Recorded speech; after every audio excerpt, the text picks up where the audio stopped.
Why Princess Leonor de Borbón-Ortiz matters more than many think.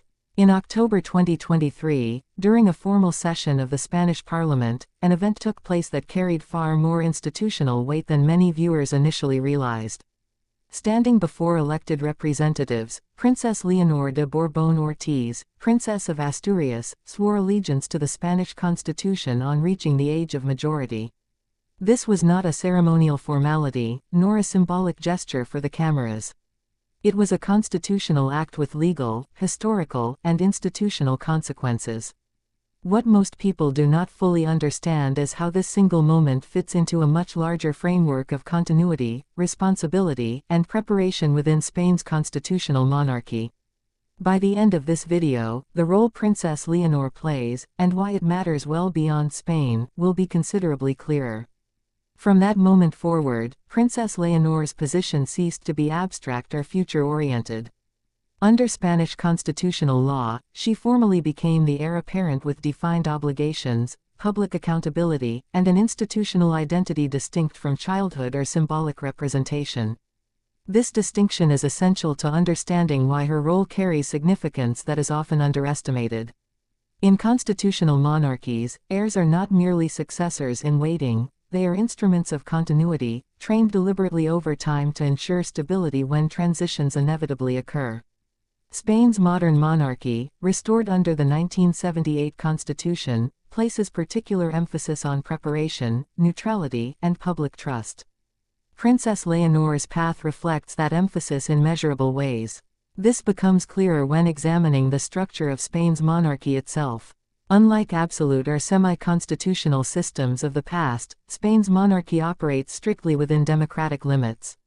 The monarch reigns but does not govern, acting as a unifying figure above partisan politics.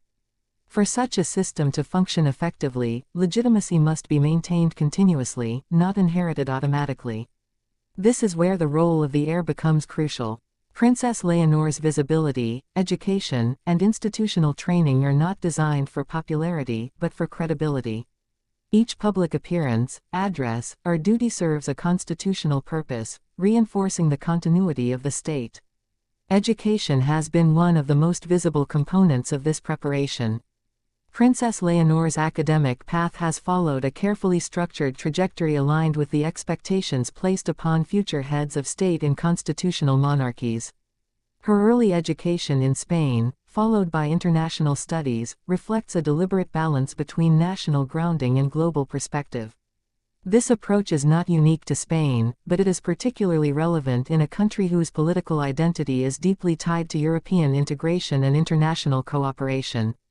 Language proficiency, historical literacy, and institutional understanding are not personal accomplishments in this context, they are professional requirements.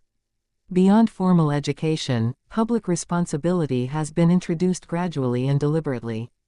Princess Leonor's speeches, for example, have consistently focused on constitutional values, national unity, and public service. These are not rhetorical flourishes. They reflect the limited but essential voice assigned to the monarchy in a democratic system. Her first public addresses, delivered with careful restraint, demonstrated an understanding of institutional boundaries, a skill that cannot be improvised later. This gradual exposure helps establish continuity in public trust, ensuring that familiarity grows alongside responsibility. One of the most misunderstood aspects of Princess Leonor's role is the emphasis placed on military training. In Spain, the monarch serves as the symbolic commander-in-chief of the armed forces. This role is constitutional, not operational, but it carries historical significance.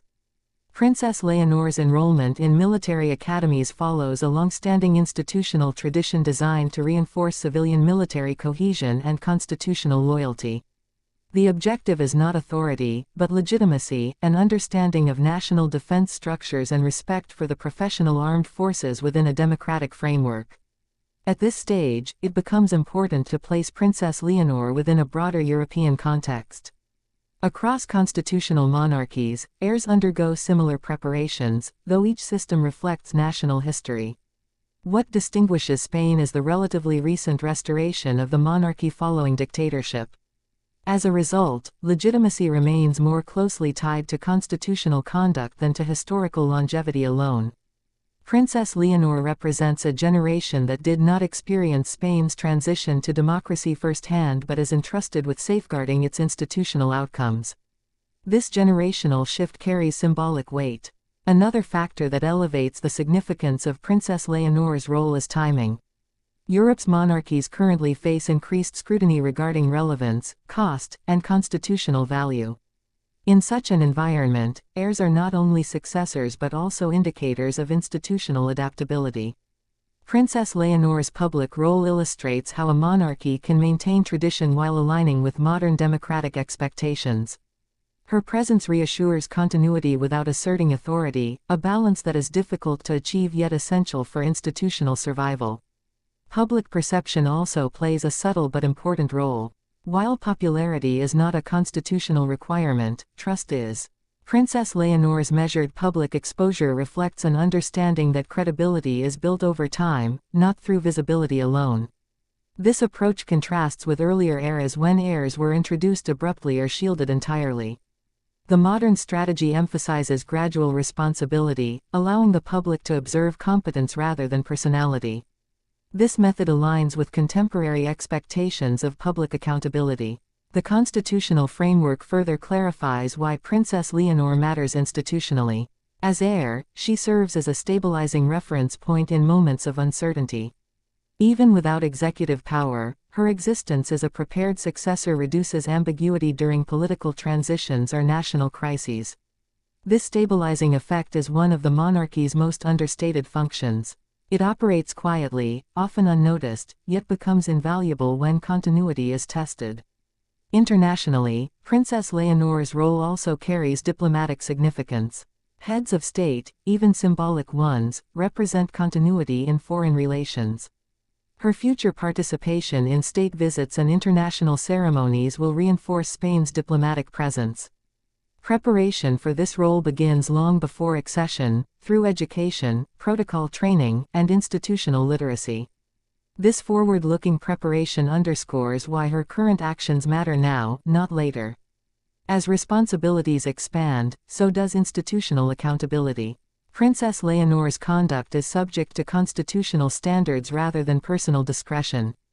This distinction is critical. The monarchy's strength lies in predictability and restraint, not influence. Her training reflects an understanding that leadership within a constitutional framework often involves knowing when not to act. This restraint is a learned skill, reinforced through years of observation and structured responsibility. Looking ahead, Princess Leonor embodies a broader evolution within European monarchies. The emphasis has shifted from symbolism alone to demonstrable preparation. Her role illustrates how monarchy can coexist with democratic values when institutional boundaries are respected.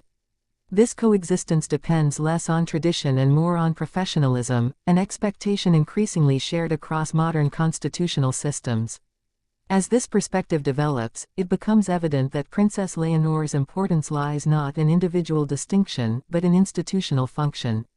She represents continuity, preparation, and constitutional discipline within a system designed to outlast individuals. Understanding her role requires moving beyond surface-level visibility and examining the structures that shape her responsibilities. In conclusion, Princess Leonor de Borbón-Ortiz matters more than many think because her role operates quietly, deliberately, and within defined limits. She is not a figure of influence, but of continuity. Her preparation reflects a constitutional monarchy adapting to contemporary expectations without abandoning its foundational principles. This balance, between tradition and modern governance, is where her true significance lies.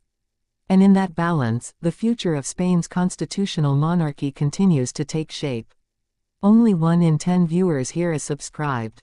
If you value thoughtful insights into royalty and leadership, join the community.